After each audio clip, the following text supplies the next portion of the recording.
back to the Mandarin Podcast. It's now Saturday, August the 30th, and we are getting ready here for a full slate of college football going to happen all day today. We had some games yesterday, and we had some games Thursday, and a few games in week 0 that will affect this week 1.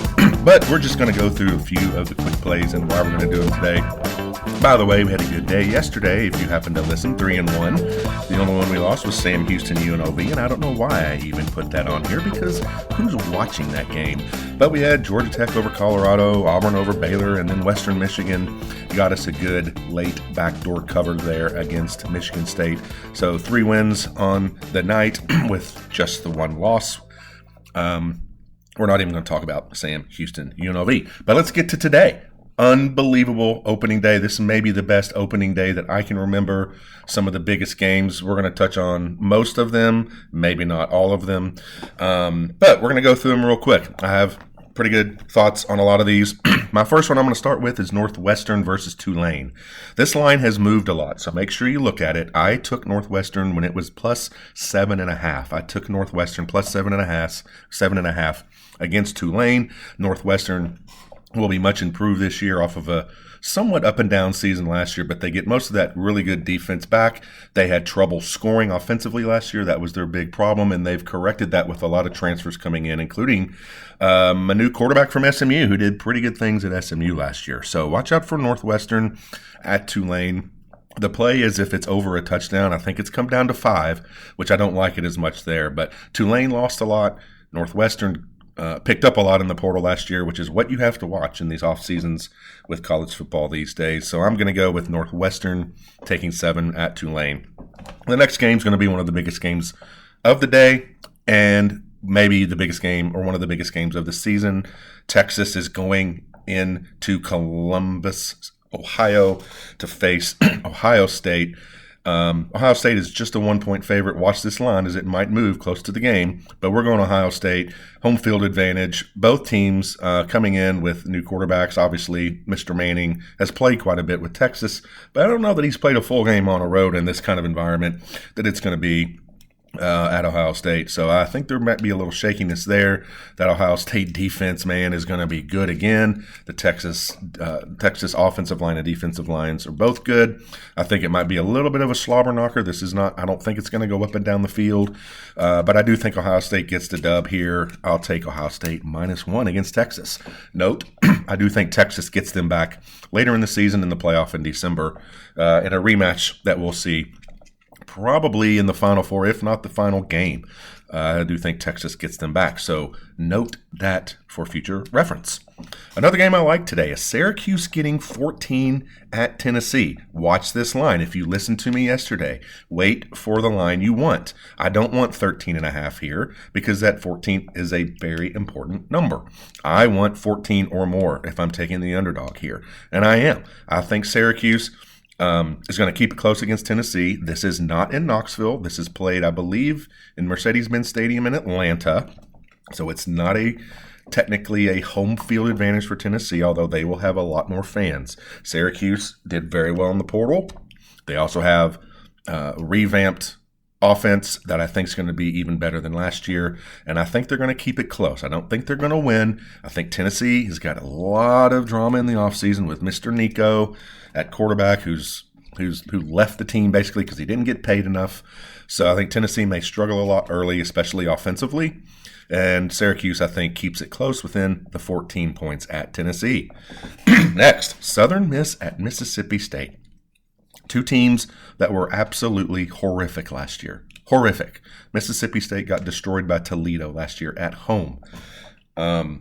This is at home as well for Mississippi State. Southern Miss was abysmal last year, but they have completely revamped everything. New coach, brought in a lot of players with his old team at Marshall to play Mississippi State on the road. Mississippi State does have a lot of transfer in the portal, but I don't think it's enough to beat Southern Miss by more than 14. This is another line to watch. Make sure you get the number you want. 14 or more is the number that we want, taking Southern Miss. So we're going to take Southern Miss, staying close within the 14 points at Mississippi State. Similar situation, Old Dominion at Indiana. Indiana had their best football year ever last year. and they have a lot of players back. They have a much tougher schedule this year. I think they're going to regress. They're playing an Old Dominion team that is always underrated against strong teams. They always go into Power 4 teams, play them tough because they have recruited the athletes at Old Dominion, surprisingly, to be able to compete. They may not be able to win most of those games, but they're always in the game. And this is a big number at Indiana at 24. Make sure, again, you watch the line. Make sure you get that number you want. If you want Old Dominion like I do, I've got them plus 24 at Indiana. I think Indiana wins. I think these early games when there's two Division I teams, it's tough to beat a team by more than 24 points unless they're just the bottom of the FBS. So give me Old Dominion plus 24 going to Indiana. Next, we're going to skip forward to some of the afternoon games.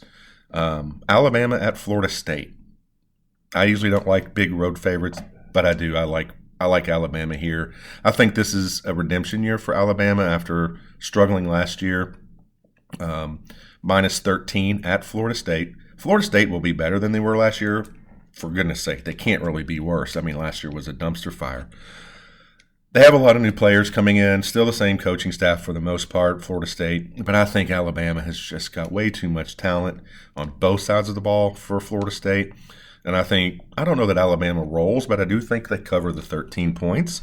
This is another one that I want to make sure that I made sure I got it before it goes to 14, because I don't like it as much at 14. But give me Alabama minus 13 at Florida State. Another one that I like, I talked about yesterday, FBS teams against other FBS teams in week 1 that are favorites of 35 or more are 19-2 in the past, I believe it's the past 15 years.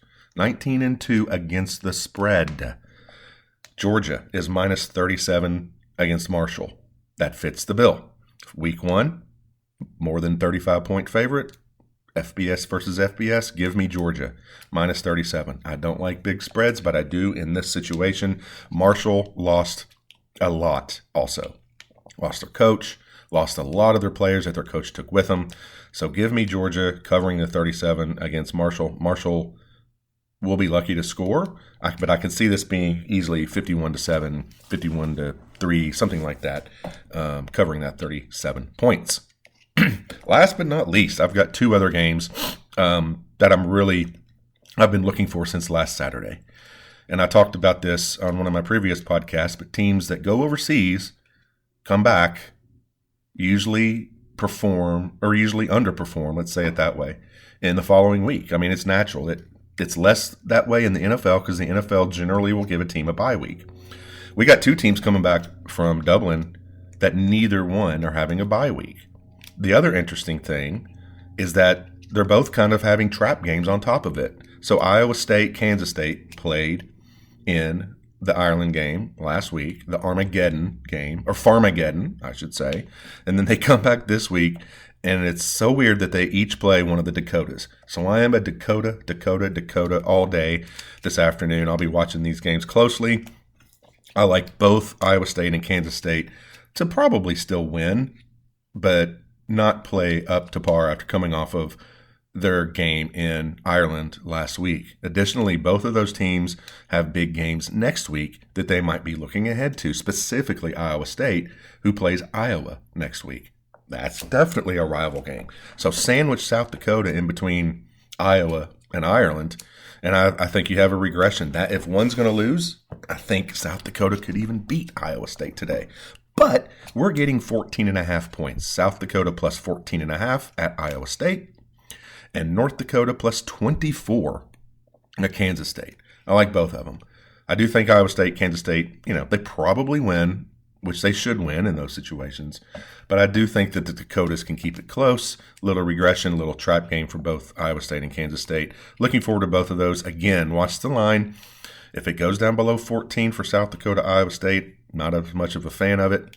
If North Dakota, Kansas State gets too far below 24, I'm not a fan of it. But right now they're at 14.5 and 24. So give me the Dakotas. We are going to be Dakota heavy. And that's my picks for today. I really love the LSU Clemson game as well. I don't really have a feeling about it. It's Clemson -4. That's a big game tonight. I'll probably wait and see if that line moves. and see which way that line moves later today. I think that's going to be a great game at Clemson. I would probably lean Clemson if it was -3, but at -4, it's hard for me to take Clemson, so that's why I'm staying off of this game for right now. But we'll see what happens. I do think both teams are very talented. I think the SEC, again, I'm an SEC homer. I think they're way better than the ACC, but Clemson is the cream of the crop in the ACC. And finally, Mr. Dabo has decided to get into the portal. So at some point this year, I will make fun of Dabo Swinney, and maybe it'll be tonight. Who knows? But two of the most weird coaches in all of college football are going at it head-to-head with Brian Kelly and Dabo Swinney. Two cringeworthy coaches, to say the least. But it won't be a cringeworthy game. Maybe I'll throw a pickup on Twitter if you're following me there. Have a great first week, everybody. Have a great Labor Day weekend. Be safe. Talk to you soon.